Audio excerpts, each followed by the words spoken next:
오늘 시간에는 요게벳과 모세에게서 배우는 기도, 요게벳과 모세에게서 배우는 기도라는 제목으로 하나님의 말씀 증거하겠습니다. 먼저 우리 출애굽기 1장 7절에서 8절을 보겠습니다. 출애굽기 1장 7절에서 8절입니다.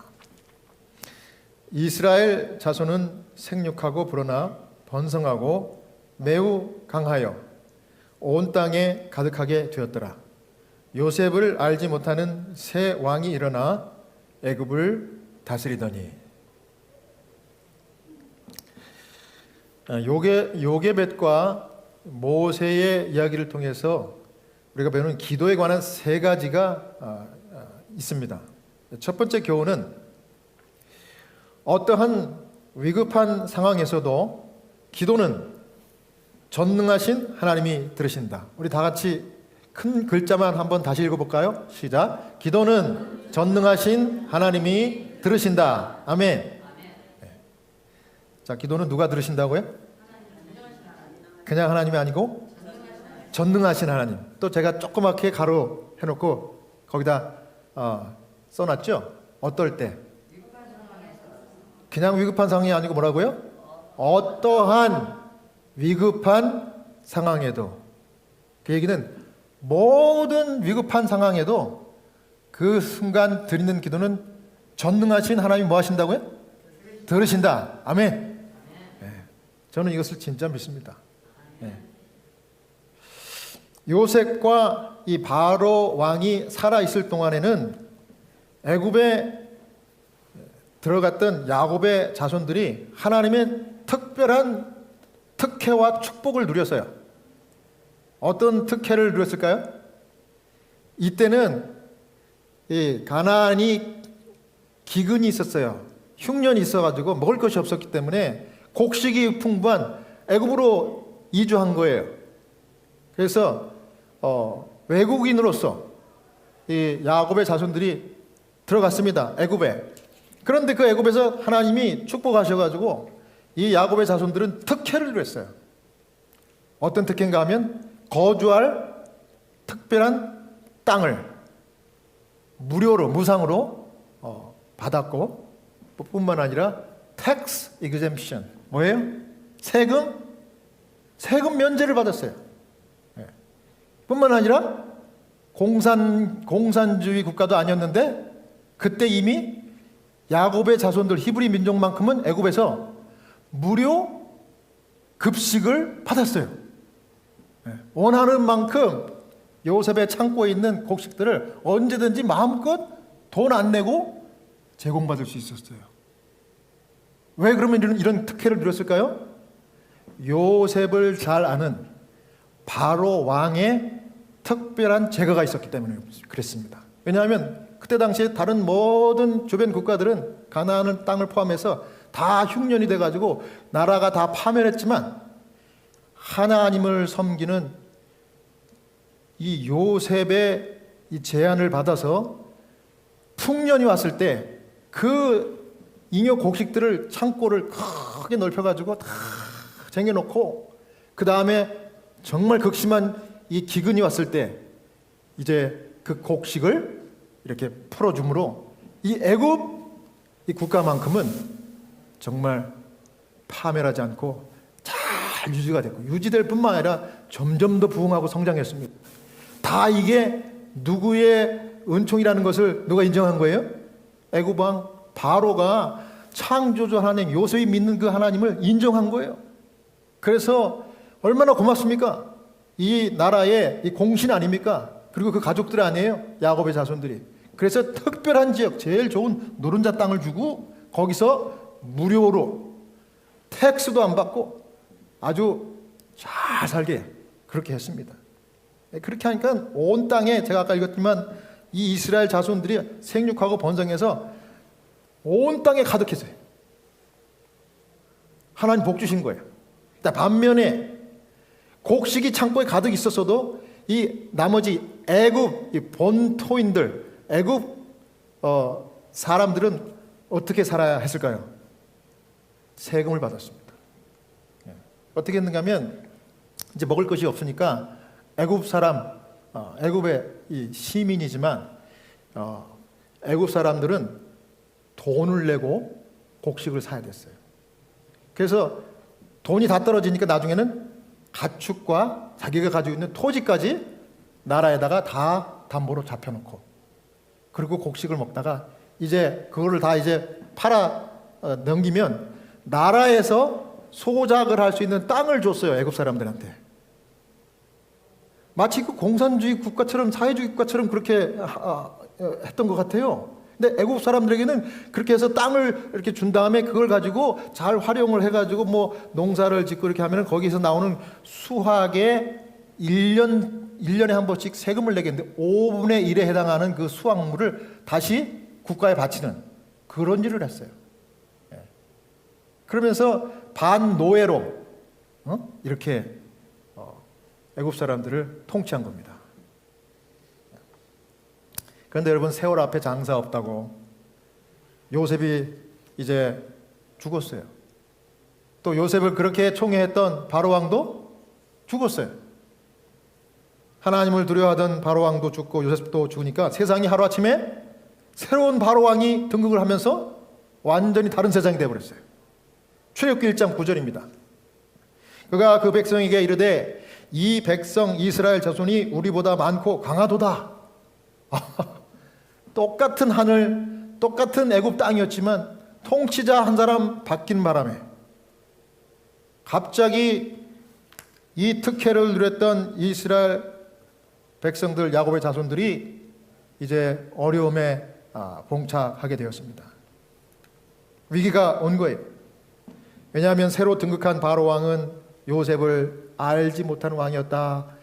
출애굽기에 그렇게 기록하고 있습니다. 그리고 이 가만히 보니까 야곱의 이 자손들이 애굽에서 애굽 사람들도 애굽 시민들도 누리지 못하는 특혜를 불공평하게 여태 누리고 살고 있구나. 그래서 이 사람들이 점점 더 잘 먹고 잘 살아서 우리 백성들보다 숫자가 더 많아질 것 같아. 만일에 다른 나라가 우리를 침략해서 전쟁을 벌이면 이 사람들이 그 적군과 함께 합심해가지고 우리를 물리칠까 두렵도다. 이런 공상망상을 이 왕이 한 것입니다. 그래서 어떻게 했습니까? 이거를 지금 특혜를 뺏어야 되겠다 이렇게 한 거예요. 그 뺏는 방법은 간단했어요. 왜냐하면 애굽의 이 헌법, 애굽의 이 정책은 이민자는 누구든지 전 세계에서 다 받아줬어요. 마치 미국처럼. 예. 그런데 이민자가 한 번 왔다가 올 때는 자유롭게 오는데 나갈 때는 나갈 수 있어요, 없어요? 나갈 때는 못 나가요. 그래서 여러분, 출애굽할 때 모세가 바로에게, 바로 이 바로에게, 바로 왕에게 3일 길만 걸어서 가서 우리가 우리 야곱의 자손들, 이 히브리 민족들이 하나님을 경배할 수 있도록 우리를 좀 내보내 달라 하니까 허락했어요, 안 했어요? 바로가 안 했어요. 왜냐하면 애굽의 법에 이게 누구든지 오는 건 웰컴인데 가는 건 못하는 겁니다. 그리고 바로 자체가 또 자기들의 노예로 만들었잖아요. 이 노예를 내보낸다는 건 말도 안 되는 얘기였습니다. 네, 그래서 어떻게 했는가 하면 너희들도 똑같이 너네들 재산을 다 나라에 바치고 우리가 주는 곳에서 지금 새로운 프로젝트가 하나 시작됐는데 이 새로운 바로 왕의 궁궐 또 신전을 건축하는 일을 해야 되는데 너네들 머리 똑똑하고 또 근육질이 많으니까 벽돌을 만들고 노역을 하라. 일하지 않으면 음식도 없다. No work, no food. 하루아침에 갑자기 혜택을 누리던 이 백성들이 노예 신분이 된 거예요. 그러니까 얼마 안 있어서 감독관을 세웠어요. 그러니까 완전한 노예가 돼버렸어요. 그래서 이 고통의 소리가 하늘까지 올라갔다. 또 출애굽기에 그렇게 기록합니다. 그런데 여러분, 이렇게 이제 갑자기 노예 신분이 되어가지고 학대를 받고 이제 신전과 왕궁을 짓는 이 와중에도 하나님께서 출애굽기 1장 12절에 보면 그러나 학대를 받을수록 더욱 번식하고 창성하였다 그렇게 기록합니다. 이게 무슨 얘기입니까? 이야, 하나님께서 여전히 하나님은 변치 않고 복을 주신 거예요. 그래서 히브리 이 여자들이 아이를 낳으면은 그냥 순풍순풍 잘 낳고 유산도 없고 계속해서 이 숫자가 늘어가는 거예요. 그래서 한 가지 더 무서운 명령이 내렸는데 여러분 아시는 대로 출애굽기 1장 16절입니다. 여기 보십시오. 출애굽기 1장 16절. 이르되 너희는 히브리 여인을 위하여 해산을 도울 때에 자리를 살펴서 아들이거든 그를 죽이고 딸이거든 살려두라. 그래서 이 산파들한테 명령을 내렸는데 이 17절에 보십시오. 1장 17절. 그러나 산파들이 하나님을 두려워하여 애굽 왕의 명령을 어기고 남자 아기들을 살린지라. 산파들도 누굴 두려워했어요? 하나님. 오늘 아침 우리가 배웠죠. 하나님을 두려워한다는 것이 공포심이 아니고 뭐라고요? 하나님을 경외하는 거예요. 이 산파들도 미안한 얘기지만 바로 입장에서 볼 때는 하나님을 경외하던 산파였어요. 그래서 히브리 여인들이 해산이 돼갖고 이제 아이를 낳으려고 그러면 이게 아이를 받다가 아들이면 죽이라 그랬잖아요. 그런데 죽이지 않았어요. 그러고서 이제 변명은 이렇게 합니다. 왜 너희들이 이 히브리 아이를 죽이지 않았느냐? 그랬더니 1장 20절에 하나님이 그 산파들에게 은혜를 베푸시니 그 백성은 번성하고 매우 강해지니라. 이제 그 앞절 19절에 보니까 산파들을 막 다구쳤어요. 너네들 왕의 명령을 거역했느냐? 그랬더니 그게 아닙니다. 우리가 이 아이를 받으려고 갈 때마다 이미 히브리 여인들은 너무 건강해가지고 이 아이가 벌써 순풍순풍 잘 나고 우리가 이 해산할 때 어떻게 해코지를 할 수 없게 그렇게 됩니다. 이러는 거예요. 그러니까 아마 처음에 이제 교묘하게 아이를 받을 때 좀 이렇게 안전하지 않게 받아가지고 사산이 된 것처럼 그렇게 하라는 명령을 내린 것 같아요. 그러니까 그렇게 변명을 하죠. 그래서 하나님께서 이 아이들을 살해하지 않은 산파들에게 또 복을 주셨대요. 복을 주셨대요. 왕이 거기서 포기했을까요? 이제 마지막에 더 심각한 명령을 내리는데 사형 법령을 선포합니다. 어떻게 합니까? 출애굽기 1장 22절에 그러므로 바로가 그의 모든 백성에게 명령하여 이르되 아들이 태어나거든 너희는 그를 나일강에 던지고 딸이거든 살려두라 하였더라. 산파들한테 얘기했더니 이게 시가 안 막히는 거예요. 그래서 이제 온 애굽 사람들에게 다 법령을 선포했어요. 히브리 사람들 중에 누구든지 해산이 돼가지고 아이를 낳을 것 같으면은 발견하는 족족 아들이면 무조건 애굽의 나일강에 던져버리라. 그래서 그때 수많은 히브리 아이들 희생자가 발생했습니다. 정말 위기 중에 위기가 왔습니다. 여러분 여기서 우리가 배울 수 있는 교훈은 뭐냐면 하나님의 백성, 하나님을 신실하게 섬기고 순종하는 백성이라 할지라도 이 야곱의 자손들 히브리 백성들처럼 은혜를 많이 받다가도 그 은혜 뒤에 또 고난 위기도 올 수 있다는 것입니다. 은혜 뒤에 위기가 오고 위기 뒤에 또 은혜가 오는 것입니다. 그런데 그렇게 은혜와 위기를 믿음으로 통과했던 사람이 믿음의 여장부가 있었는데 바로 모세의 어머니 요게벳입니다. 자, 출애굽기 2장 1절에서 2절입니다. 출애굽기 2장 1절.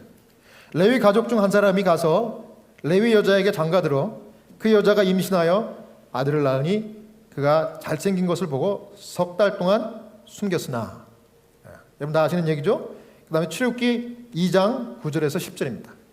바로의 딸이 그에게 이르되 이 아기를 데려다가 나를 위하여 젖을 먹이라. 내가 그 삭슬 주리라. 여인이 아기를 데려다가 젖을 먹이더니 그 아기가 자라매 바로의 딸에게로 데려가니 그가 그의 아들이 되니라. 그가 그의 이름을 모세라 하여 이는 내가 그를 물에서 건져내었음이라 하였더라. 여러분 아시는 대로 요게벳이 바로 그 사형 명령이 내릴 즈음에 이 아이가 태어났는데 그게 누구예요? 그 유명한 모세입니다. 근데 석 달은 집 안에서 어떻게 숨겼는데 아이가 점점 크게 울고 하니까 도저히 안 되겠어요. 그래서 어떻게 했는가? 나일강에 이제 바구니를 만들어 가지고 띄웠잖아요. 그리고 그 누이 미리암에게 좀 망보라. 근데 거기는 바로의 공주가 자주 목욕을 하기 위해서 오는 그런 장소였던 것 같아요. 그러면서 간절히 기도했겠죠. 우리 아이를 정말 보호해 주십시오. 간절히 기도했습니다. 그러니까 아시는 대로 이제 바로의 공주가 와서 그 바구니를 발견하고 열어본 순간 누가 설명 안 해도 다 알았어요. 열어본 순간 뭐예요? 이 아이는 히브리 야곱의 자손들 그 아이구나. 딱 알았어요. 그래서 살리려고 그러는구나. 그 다음에 갑자기 그 마음 가운데 동정심이 생기고 이 아이를 이렇게 해야만 했던 히브리 어머니의 그 심정을 이해하는 그런 마음이 들면서 아주 측은하고 불쌍한 생각이 들었던 거예요. 그 순간을 기다렸다가 미리암이 얼른 쫓아가서 이 아이를 키울 수 있는 유모를 제가 소개하겠다고. 그랬더니 이 공주가 그러냐고. 그러면 그 유모를 지금 당장 데려오라. 누굴 데려갔어요? 그 친모를 데려갔잖아요. 요게벳을 바로의 공주에게 미리암이 데려갔습니다. 그래서 이 출애굽기 2장 9절에서 10절 이 바로의 딸이 공주가 이렇게 얘기한 겁니다. 이 아이를 네가 데려다가 집에서 편하게 이제 걱정하지 말고 이 아이가 12살이 될 때까지 잘 키워라. 그리고 12살이 되는 그 해에 이제 내가 이 아이를 내 아들로 입양을 할 것이기 때문에 그때까지 잘 부탁합니다. 그리고 내가 삭슬 주겠노라. 뭐예요? 자기 아이를 키우면서 돈까지 받았어요. 이런 일이 어떻게 일어날 수 있었겠습니까? 위기 가운데 기도를 절실하게 드렸던 요게벳의 기도 때문에 하나님이 이루신 일이에요. 예. 그렇습니다. 우리 하나님께서는 위기 가운데 우리가 간절한 기도를 드리면 하나님은 정말 우리의 기도 한마디도 땅에 떨어지지 않고 다 들으셔요. 뭐 하시려고요? 그걸 다 들어주시려고. 부자 선지자에 보겠습니다. 하나님께서는 그 어머니의 기도를 들으셨고 그 여자의 믿음은 보상을 받았다. 요게벳은 감사하는 마음 가지고 이제 마음 놓고 그의 아들을 양육할 수 있는 이 복된 과업에 착수했다. 그 어머니는 모든 기회를 이용하여 하나님을 위하여 자기 아들을 교육하는 일에 전심전력하였다. 그는 자기 아들이 어떤 위대한 사업을 위하여 그의 생명이 보존되었다는 확신을 가지고 있었다. 그리고 오래지 않아 그를 왕실의 양모에게 보내야 하고 거기서 그는 하나님에게서 떠나게 하는 가마에 둘러싸이게 되리라는 것을 알았다. 이 모든 일이 그로 하여금 다른 아이들보다 이 아이를 더욱 부지런히 또 더 주의 깊게 교훈하도록 만들었다. 그 어머니는 아이의 마음에 하나님을 경외하고 진리와 공의를 사랑하는 정신을 불어넣고자 노력하였으며 모든 부패케 하는 가마로부터 보존함을 받을 수 있도록 그를 위해 열렬히 기도하였다. 그 여자는 우상 숭배의 어리석음과 죄를 그에게 보이고 어려서부터 어떠한 위급한 상황에서도 그의 기도를 들으시고 도와주실 수 있는 살아계신 하나님께 머리를 숙여 기도하는 법을 가르쳤다. 아멘. 제가 요거를 좀 기니까 제가 정리를 하면서 두 가지 중요한 두 부분을 제가 좀 제가 이 번역본이니까 영어하고 좀 이렇게 제가 비교해서 봤어요. 더 감동이 있더라고요. 여기 보십시오. 여기 보니까 요게벳은 감사하는 마음을 가지고 이제 마음 놓고 그의 아들을 양육할 수 있는 이 복된 과업에 착수했다. 이 부분입니다. 이제 바로가 그렇게 삭도 줄 거니까 네가 가서 12살까지 잘 키웠다가 나한테 돌려보내라. 그 얘기를 한 그 순간부터 12년 동안 어떻게 됐어요? 지금까지는 조마조마 아이가 죽을까 살까 이런 걱정을 하고 있었어야 됐는데 이제는 기도하고 나서 하나님이 응답하셔가지고 어떻게 하신 거예요? 마음 놓고 복된 과업. 이 과업은 뭡니까? 과업이 뭐예요? 어미로서 그 아이를 양육해 12살까지 믿음 안에서 잘 양육하는 게 그 과업이 하나님 주신 과업입니다. 여러분, 하나님께서는 우리가 위기 가운데 부르짖는 기도를 드리면 그 기도를 응답해서 그 위기를 넘어가게 하여 주실 뿐만 아니라 거룩한 과업도 주십니다. 여러분 믿습니까? 그 과업은 각자 다 틀릴 거예요. 하나님께서 주시는 과업은. 그런데 여기 영어에 보니까는 거기 뭐라는가 하면 우리말로는 마음 놓고 복된 과업, 이 부분입니다. 마음 놓고 복된 과업. 이건 뭐냐면 safe and happy task. 이거 뭡니까? safe 뭐예요? 안전하고, 해피는 뭐예요? 해피. 행복한 과업. 여러분, 아이의 엄마가 아이를 자유롭게, 그것도 내가 내 돈 먹이는데 돈까지 받는다 그러면 행복할까요? 불행할까요? 행복하죠. 행복하죠. 야, 하나님께서 복 주시면요, 정말 한 가지만 해결해 주시는 것이 아니라 두 가지, 세 가지까지 덤으로 주십니다. 하나님들 그렇게 하셔요. 그 다음에 행복한 태스크래요. 행복한 태스크. 각자에게 위기를 극복한 기도 후에는 응답을 주시고 각자 여러분들에게 그 과업을 또 주실 건데, 여러분들이 하면은 시간 갈 줄 모르는 그런 부분에서 과업을 주실 거예요. 예를 들자면은 우리 홍 집사님처럼 그림 그리는 화가라 그러면, 야, 내가 너 암 퇴치해 줄 테니까 이제부터는 미술 치료 선교사 되라. 그러면 저기 우리 홍 집사님 그 미술이 전공이니까는 그거 하나님이 그렇게 맡기셨으면 그거 부담돼요? 행복해요? 행복하죠? 왜냐하면 내가 좋아하는 거니까. 하나님은 그렇게 과업을 주십니다. 여러분 감사합니까? 그런 거예요. 그런 거. 그 다음에 이제 두 번째는 뭐냐면, 어려서부터 어떠한 위급한 상황에서도 그의 기도를 들으시고 도와주실 수 있는 살아계신 하나님께 머리 숙여 기도하는 법을 가르쳤다. 뭐 하는 법을 가르쳤다고요? 기도하는 법을 가르쳤다. 근데 어떤 기도를 하는 법을 가르쳤는가 하면, 여기 영어에 보니까 살아계신 living God, 살아계신 하나님인데, 거기 보니까 어려움 가운데, 위급한 상황이라고 우리 한국말은 번역했지만 여기 in every emergency, 이건 뭡니까?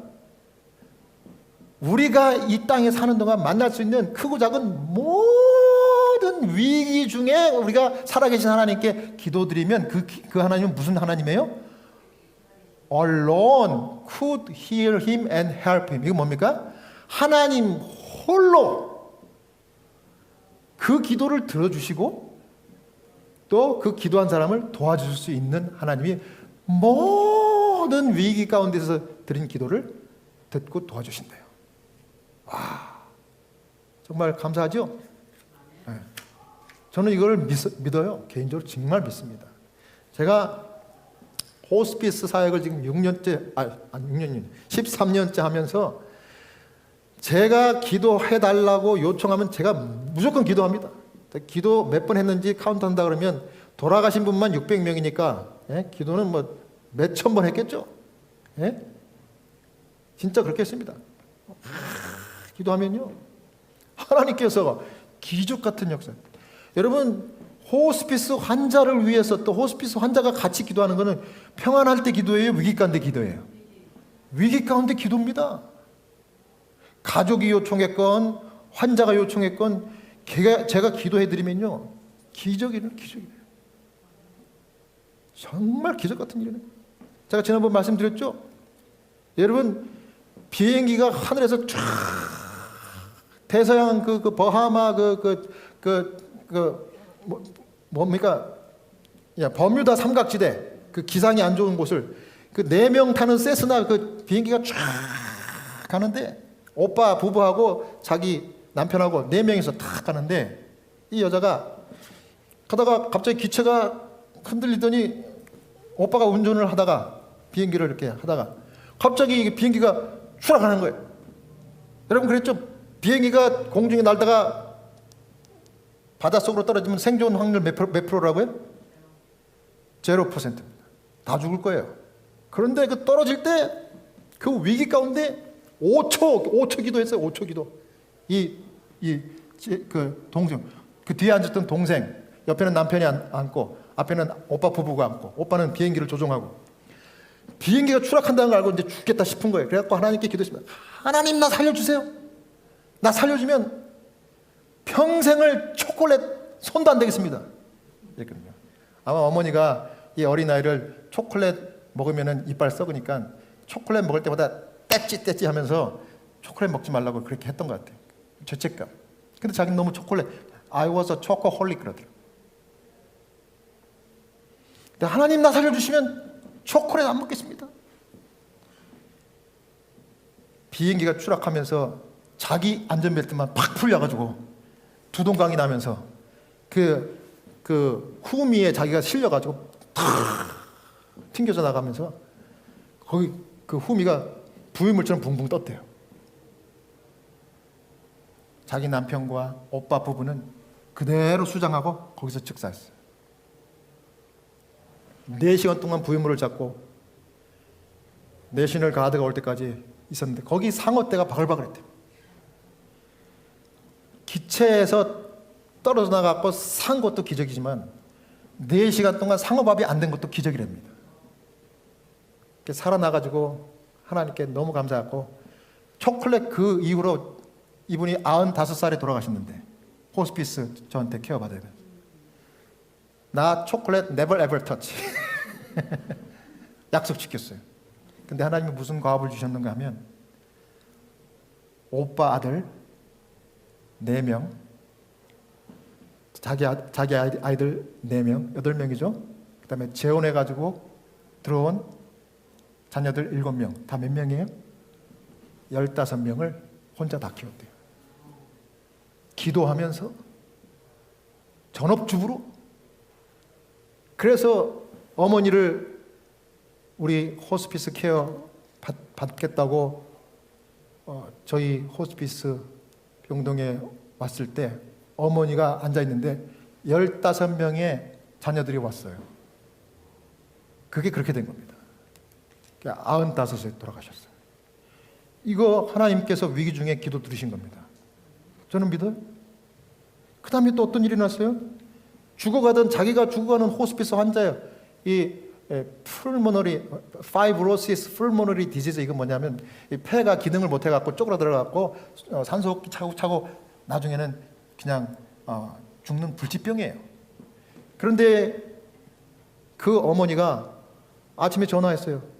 목사님 빨리 우리 집에 오셔갖고 기도해 주세요. 그래서 나는 자기를 위해서 기도하려고 그런 줄 알았어요. 그랬더니 뭐냐니까 내 딸이 큰딸이 오늘 지금 30분 뒤에는 수술을 받을 건데 폐암 말기 환자로 수술을 받습니다. 의사가 5% 수술 성공 확률 5%밖에 안 된다 그러는데 이래도 죽고 저래도 죽으니까 수술이라도 받고 죽자. 그 5%를 한번 기대해보자. 이러고서 사인을 했대요. 제가 그 기도를 드려달라고. 어머니는 저에게 무슨 기도를 요구한 거예요? 이 기도가 반드시 뭐 해야 되는 거예요? 응답받아야 돼. 저는 주문한 대로 기도합니다. 뭘 믿고 그렇게 할까요?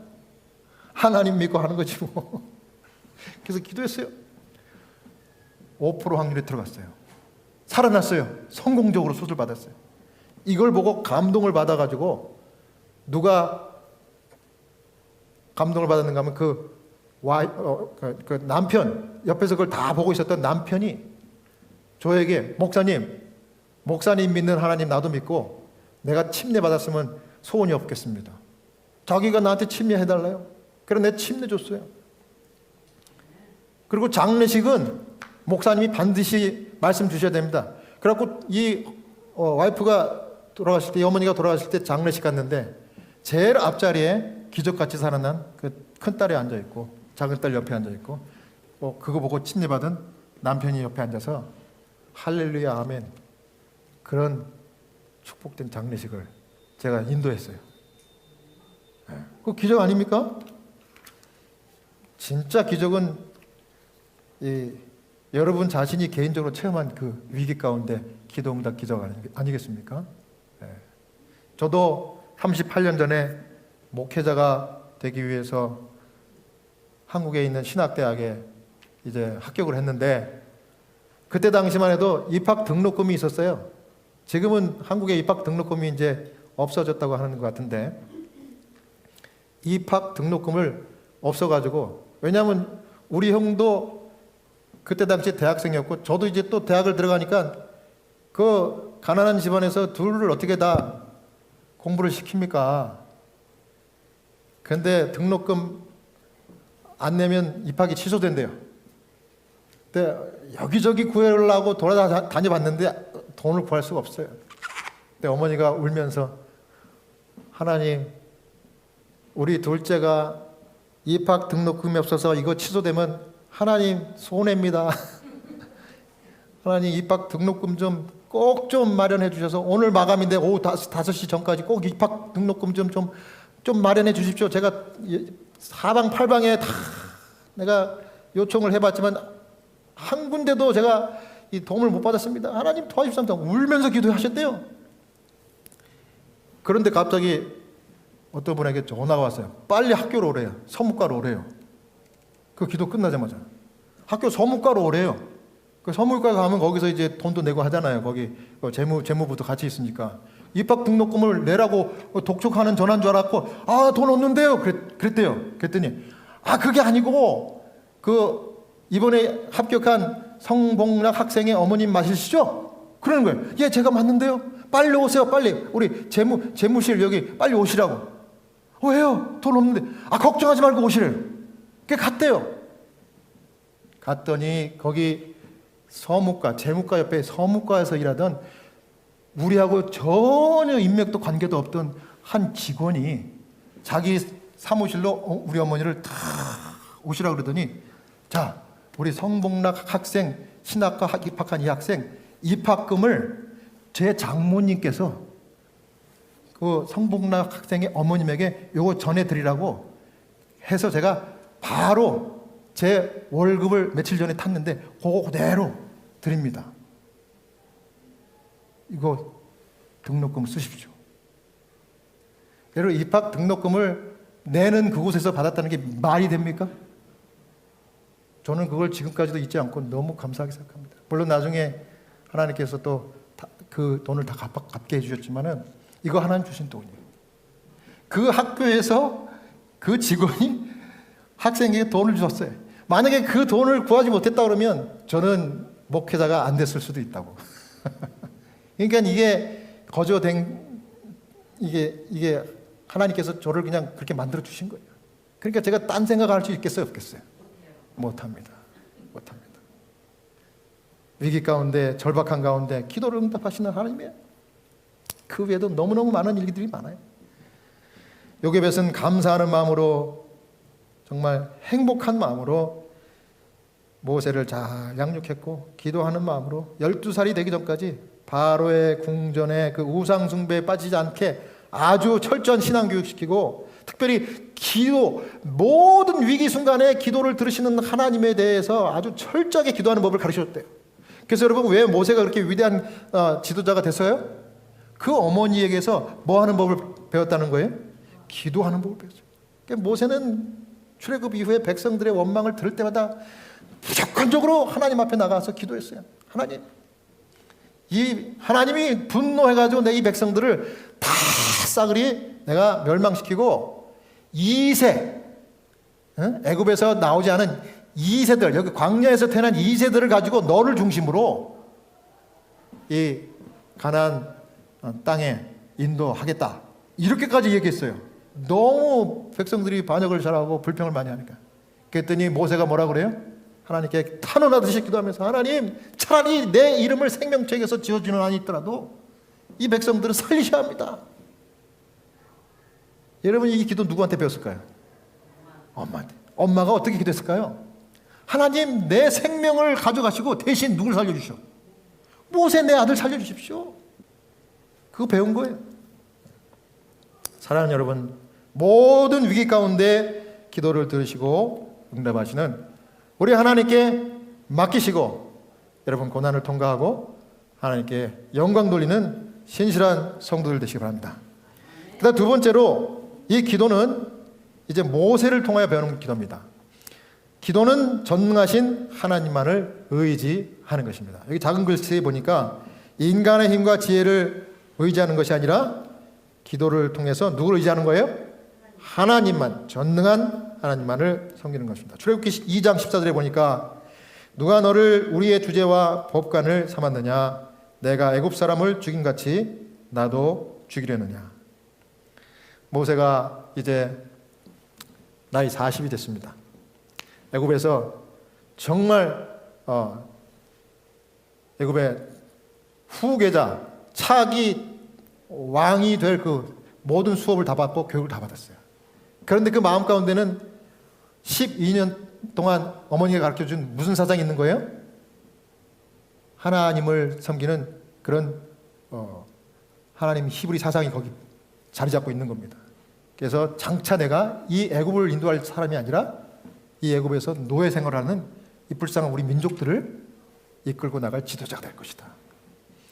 그러면서 사기가 충만해가지고 억울한 싸움을 말려서 수모를 당하고 있는 자기 동족 히브리 동족을 위해서 주먹을 잘못 써가지고 그 애굽 사람을 쳐 죽였어요. 아무도 본 사람이 없습니다. 근데 그 다음날 사단이 벌어졌는데 제가 읽었던 이 말씀입니다. 이번에는 히브리 사람들끼리 동족끼리 싸우는 거예요. 그래서 가만히 보니까 한쪽이 잘못했어요. 그래서 그 잘못한 사람을 지적하면서 이렇게 하면 안 되죠 하면서 잘 타일렀는데 그 중에 한 사람이 뭐라 그래요?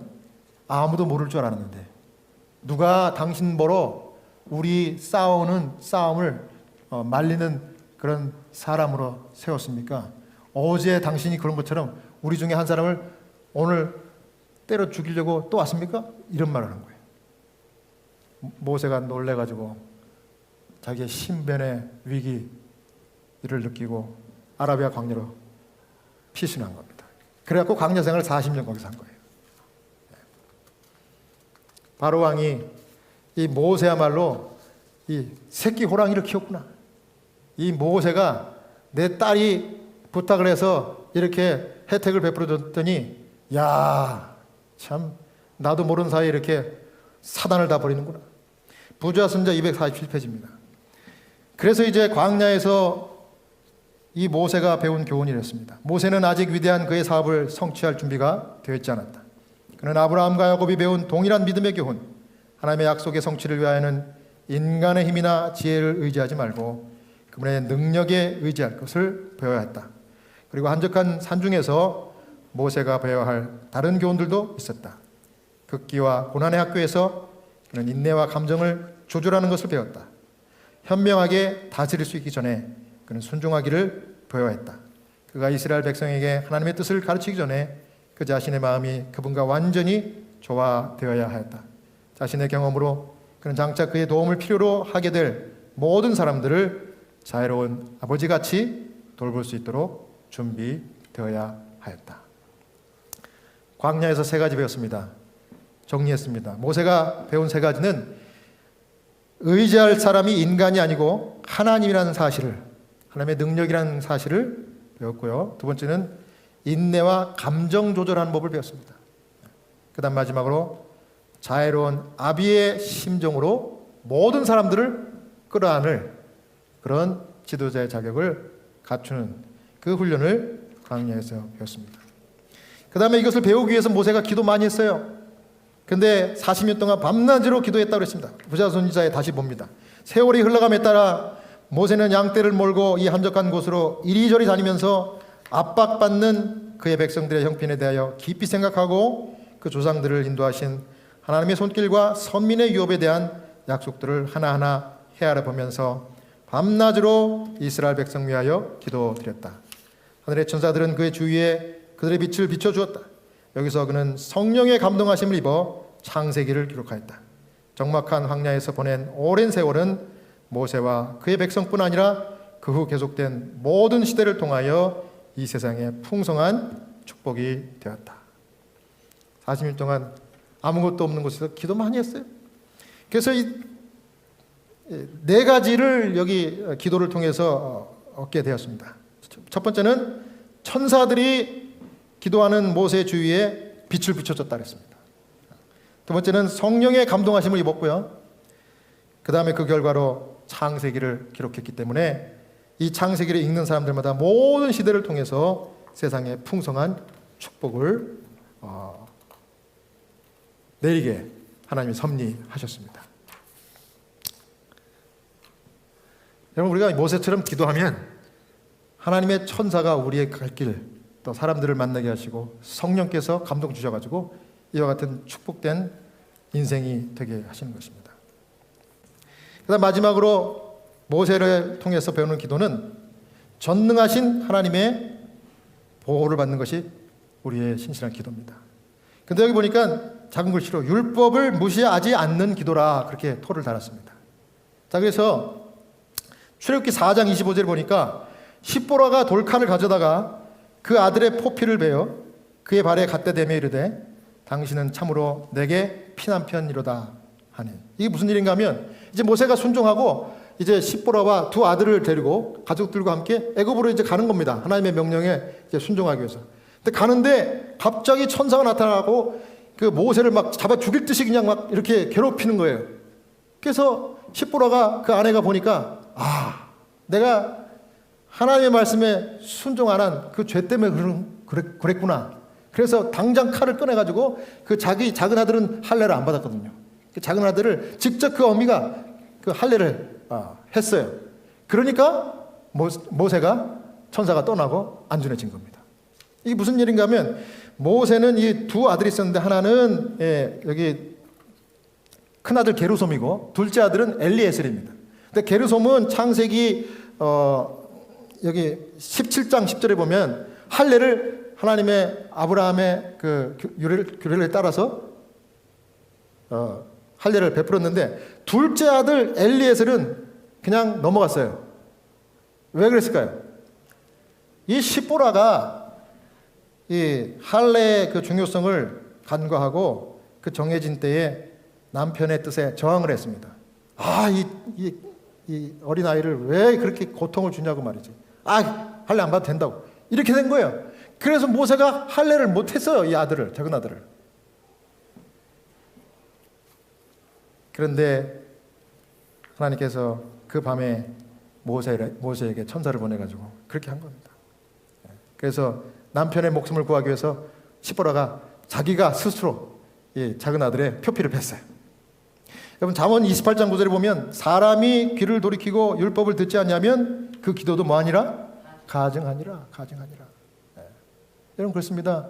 나더러 주여 주여 하면서 아멘 믿습니다. 이 기도 말씀 거역하고서는 소용없다는 거예요. 그러니까 율법을 존중해야 돼. 특별히 부조화 선지자에 보면은 그리스도의 재림 직전에 시련의 때 의인들이 하나님의 천사들을 보내가지고 보호해 주시는데 왜 보호해 주신다고요? 이들은 하나님의 율법을 목숨 내놓고 순종하고 하나님을 두려워했던 백성이기 때문에 하나님이 천사를 보호하는 거예요. 저와 여러분들 지금도 하나님이 보이지 않는 천사들을 보내주신 이유가 하나님을 두려워하고 그 말씀대로 순종하기 때문에 그렇게 하시는 줄 저는 믿습니다. 그래서 우리가 안전하고 끝까지 사명을 감당하는 비결은 모세와 같이 율법을 준수하고 하나님께 능력을 간구하며 전적으로 의지하는 기도의 사람이 될 때 가능한 것입니다. 저는 하나님의 진리를 토달지 않고 순종하는 이 재림교의 사람이 됐다는 것이 너무 감사해요.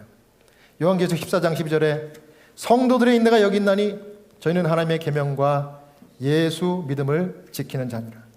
또 요한계시록 14장 4절에 이 사람들은 여자로 더럽히지 아니하고 정절이 있는다라. 어린 양이 어디로 인도하든지 따라가는 자며. 아멘. 여러분 오늘 이 말씀을 여러분들이 받으셨는데 정말 모세와 같이 요괴백과 같이 위기를 만나도 한마디도 떨어뜨리지 아니하시고 들으시고 응답하시고 과업 주시는 하나님께 기도할 줄 알며 또 하나님의 전능한 오른팔을 붙드는 기도, 또 하나님께서 어디로 인도하든지 끝까지 주님만을 따르는 그 기도, 이런 기도를 드림으로 하나님 기뻐하시는 충성되고 착한 주님의 선한 종들이 다 되시기를 바라면서 오늘 말씀을 마치겠습니다.